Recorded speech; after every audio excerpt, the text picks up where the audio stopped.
Hi, hello, ఎలా ఉన్నారు? బాగున్నారు కదా? బిగ్ బాస్ సీజన్ 8కి సంబంధించిన డైలీ రివ్యూస్ మనం చూస్తున్నాం. అయితే ఇవాళ 24th డే రివ్యూ గురించి కాసేపు మాట్లాడుకునే ప్రయత్నం చేద్దాం. ఇవాళ పెద్దగా చెప్పుకోవాల్సింది ఏం లేకపోయినా టాస్క్కి సంబంధించింది అయితే బాగానే ఉంది. బట్ ఆ టాస్క్ల వల్ల ఏదైతే ఫిట్నెస్ ఆఫ్ ది ఫిట్ సంబంధించిన టాస్క్లు ఇస్తూ అందులో గెలుచుకునే వాళ్ళకి 12 మంది వైల్డ్ కార్డ్ ఎంట్రీలని ఒక్కొక్కటిగా రిమూవ్ చేసి వీళ్ళు రీప్లేస్ చేస్తారు. ఎంతవరకు రీప్లేస్ చేయగలిగితే అంతమంది అవాయిడ్ అవుతారు. మిగిలిన వైల్డ్ కార్డ్ ఎంట్రీ అందరూ లోపలికి వస్తారనేది కాన్సెప్ట్.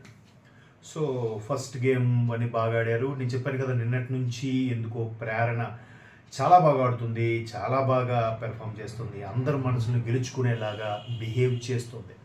ఈ బిహేవియర్లో సోనియా మరి కాస్త ఆ మీద అభిప్రాయం డిక్రీజ్ అవ్వడం కూడా చూసాం. నిఖిల్ యొక్క తెలివితేటలు, మైండ్ గేమ్ అందరికీ తెలిసిపోతుంది. ఇక్కడ వరకు మన హౌస్లోకి కొత్త వాళ్ళని ఎవరు రానివ్వకుండా, ఎందుకంటే కొత్త వాళ్ళు వచ్చారంటే ఉన్న ఎగ్జిస్టింగ్ కంటెస్టెంట్లు బయటికి వెళ్ళిపోవాలి కాబట్టి రానివ్వకుండా ఆపుదాం, అందరూ కలిసి పనిచేద్దాం అనుకున్న వాళ్ళు నిఖిల్ అక్కడికి వచ్చేసరికి ఆ టీం నుంచి ఎవరిని తీసేస్తున్నారని చెప్పగానే నబీల్ పేరు చెప్పాడు. అక్కడ అసలే సీతక్క కిర్రాక్, ఎందుకంటే తన ఏది కూడా ఒప్పుకోదు. అండ్ మోర్ ఓవర్ మణికంఠకు కూడా నిఖిల్ ఒప్పించి నువ్వైతే ఓకే అని చెప్పేసి ఇప్పుడు తనే స్వచ్ఛందంగా వెళ్ళాడని చెప్పడం కూడా అక్కడ వాళ్ళ టీంలోనే రభసగా మారడం, సోనియా కరిచేయడం, సోనియా దానికి మణికంఠ ఏడవడం, ఇవన్నీ చూసిన తర్వాత ఆ పక్క టీం వాళ్ళకి, శక్తి టీం వాళ్ళకి అంతా క్లియర్గా అర్థమైపోద్ది. సీతు టీం వాళ్ళకి ఏమని అంటే కావాలనే మణికంఠను కూడా పక్కన పెట్టారు. వీళ్ళు ముగ్గురు కలిసి ఒకటవుతున్నారు. పృథ్వీ, నిఖిల్, సోనియా ఈ ముగ్గురు ఒకటే. సో ఇక్కడికి వచ్చేసరికి క్లాను టీం అన్నట్టుగా ఆడుతున్నారు కాబట్టి నిఖిల్ 2 ఫేస్డ్ పర్సన్ అని చెప్పి విష్ణుప్రియ ఓపెన్గా కూడా అనేసింది. దానికి నిఖిల్ ఫీల్ అవ్వకుండా నీ ఇష్టం అన్నాడు, ఎందుకంటే అది యాక్సెప్టెడ్, లోపల బయటికి మాత్రం నీ ఇష్టం అనుకుంటానుకో అన్నాడు. సో ఇది మొత్తానికి.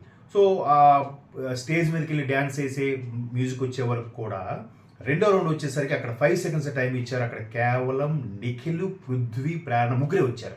ఆ తర్వాత వచ్చిన వాళ్ళు ఎవరు కన్సిడర్ చేయలేదు. బట్ సోనియా కూడా లేటుగా వచ్చినా సోనియా పేరు చెప్పాడు, ఎందుకంటే ఎక్కువ మంది ఉంటే వీళ్ళ టీం వచ్చేస్తుందని. రేపు వీకెండ్లో కింగ్ ఇది కూడా చెప్తారు, కంగారేం పడద్దు. సో ఇప్పుడు ఇలా చేయడం వల్ల నిఖిల్, సోనియా ఎలాగూ తను SMS పవర్ తగ్గిపోతుంది, అందరికీ అర్థమైపోతుంది సోనియా బిహేవియర్. దాంతోపాటు నిఖిల్ కూడా బ్యాడ్ అయ్యే ఛాన్సెస్ ఉన్నాయి. ప్రేరణ ఇటువైపు వీళ్ళు పెరుగుతున్నారు. ఆదిత్యవం కూడా ఇమేజ్ పెరుగుతుంది. మణికంఠ, సోనియా, పృథ్వీ వీళ్ళ టీం నుంచి ఎవరొకరు ఎలిమినేట్ అయ్యే ఛాన్స్ అయితే స్పష్టంగా కనిపిస్తుంది. సో ఇంకా రేపు జరగబోయేవి అవి కూడా చూస్తే 25వ రోజు ఆల్రెడీ మిడ్-నైట్ వరకు జరిగింది. ఫిట్నెస్ ఆఫ్ ది ఫిట్ ఏమీ లేదు అంటే 25వ రోజుకు సంబంధించి బిగ్ బాస్ హౌస్లో ఏమీ ఫిట్నెస్ ఆఫ్ ఫిట్ అన్నీ అయిపోయాయి అంటే ఇంకా 9 మంది 3 గెలుచుకున్నారు వీళ్ళు. 9 మంది వైల్డ్ కార్డ్ ఎంట్రీ ద్వారా ఎంట్రీ అవుతారా లేదా మళ్ళీ ఇంకా బిగ్ బాస్ ఏదో మెలిగిపెట్టి అది 5 మందికే కుదించి 4-5 వైల్డ్ కార్డ్ ఎంట్రీ ద్వారా పంపిస్తారా?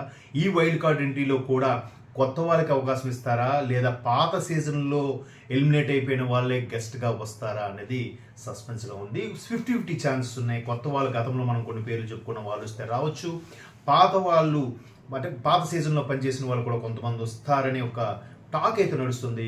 మేబీ వాళ్ళతో సంప్రదింపులు కూడా జరిపినట్టుగా తెలుస్తుంది. మొత్తం మీద బిగ్ బాస్ హౌస్లోకి మరొక 2 వారాల్లో మేబీ ఈ వీకెండ్ కాబట్టి నెక్స్ట్ వీకెండ్ లోపు వైల్డ్ కార్డ్ ఎంట్రీలో వచ్చే ఛాన్సెస్ అయితే ఉన్నాయి. ఖచ్చితంగా వీకెండ్లోనే కింగ్ నాగార్జున గారు ఇంట్రడ్యూస్ చేసి వైల్డ్ కార్డ్ ఎంట్రీ అయ్యే ఛాన్సెస్ ఏ ఉన్నాయి.